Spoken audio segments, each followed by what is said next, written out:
اور یہ لوگ کہتے ہیں کہ ہم نے مشاہدہ کیا، مشاہدہ کے بعد ہمیں پتہ چلا کہ بھائی دنیا خود بخود بن گئی، سورج غروب ہونا، سورج کا طلوع ہو جانا زمین کے گردش کی وجہ سے، لیکن ظاہری حالت اور کو دیکھ کر فیصلہ کرنا یہ ٹھیک نہیں ہوتا۔ ورنہ دیکھیں آپ، مثال کے طور پر میں آپ کو ایک مثال دیتا ہوں کہ ایک انجن اور ایک مشین کو آپ نے دیکھ لیا کہ وہ چلتی ہے، اور ان کے تمام اجزاء کو بھی آپ نے دیکھ لیا۔ اب ان کے تمام اجزاء کو اور ان کے تمام پرزوں کو آپ نے دیکھ کر، اس کے چلنے کو دیکھ کر، کیا آپ اس کے چلنے کا سبب اور اس کا راز معلوم کر سکتے ہیں؟ کیا کسی مشین یا کسی انجن کے تمام پرزوں کو دیکھ کر اور اس کے چلنے کو دیکھ کر اس کے بنانے والے کے بارے میں آپ کو علم ہو جاتی ہے یا نہیں؟ بالکل نہیں۔ کیا اس کو بنانے والے کے بارے میں آپ یہ کہہ سکتے ہیں کہ بھائی یہ کسی نے نہیں بنایا بلکہ خود بخود بن گیا یہ مشین؟ نہیں، ایسا نہیں ہو سکتا۔ مثال کے طور پر آپ کسی گاڑی پہ چلتے ہیں، اس گاڑی میں آپ بیٹھ کر اس کے انجن کو آپ نے دیکھ لیا، ان کے تمام پرزوں کو آپ نے دیکھ لیا، تو کیا ان سب کو دیکھنے کی بنیاد پر آپ کو پتہ چلے گا کہ اس کا بنیادی اور آخری سبب کیا ہے؟ کبھی بھی آپ نہیں بتا سکتے۔ اور اسی طرح آپ بتا سکتے ہیں کہ اس کا خالق اور اس کو بنانے والا کون ہے، اس کو ترتیب میں لانے والا کون ہے۔ ان تمام چیزوں کو مشاہدہ کرنے کے بعد اس گاڑی اور اس مشین کے اور اس انجن کے ظاہری حالت کو دیکھ کر اس کے خالق کے بارے میں بتانا یہ مشکل نہیں بلکہ ناممکن ہو جاتا ہے۔ یہ کوئی بھی نہیں بتا سکتا ہے۔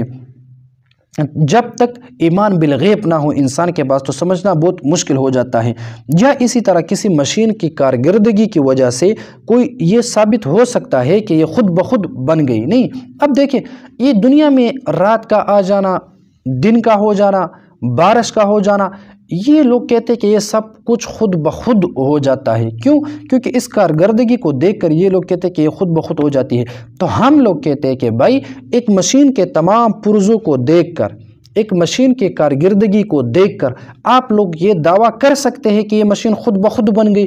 ہرگز آپ لوگ یہ دعویٰ نہیں کر سکتے۔ جب آپ لوگ کسی مشین کے تمام پرزوں کو دیکھ کر، اس کی کارکردگی کو دیکھ کر آپ لوگ یہ فیصلہ نہیں کر سکتے کہ یہ خود بخود بن گئی، تو پھر اس کائنات کی کچھ جھلکیاں دیکھ کر آپ لوگ کس طرح کہہ سکتے ہیں کہ یہ کائنات خود بخود بن گئی؟ کس طرح آپ لوگ کہہ سکتے؟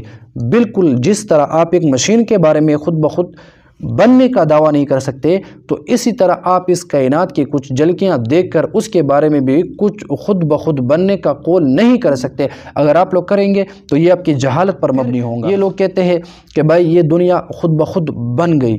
کیوں کائنات خود بخود بن گئی؟ ہم نے جھلکیاں دیکھے، کچھ مشاہدات دیکھے، تو ہم جواب کریں گے کہ بھائی ایک مشین کے تمام پرزے کو دیکھ کر، ان کی کارکردگی کو دیکھ کر آپ یہ فیصلہ نہیں کر سکتے کہ یہ مشین خود بخود بن گئی۔ تو پھر کائنات کی کچھ جھلکیاں دیکھ کر، اس کائنات کے اندر کچھ جھلکیاں آپ دیکھ کر کس طرح کہہ سکتے کہ کائنات خود بن گئی؟ تو نتیجہ نکل جاتا ہے آخری بات جو جواب میں ہم کہتے ہیں کہ بھائی اس دنیا کو چلانے والی جو ذات ہے، اس دنیا کو وجود میں لانے والی جو ذات ہے، اس دنیا کو پیدا کرنے والی جو ذات ہے، وہ صرف اور صرف رب العالمین ہے، اور اللہ رب العالمین ہے جو اس پوری کائنات کا مالک بھی ہے اور وہ اس کائنات میں تصرف کرنے والا بھی ہے۔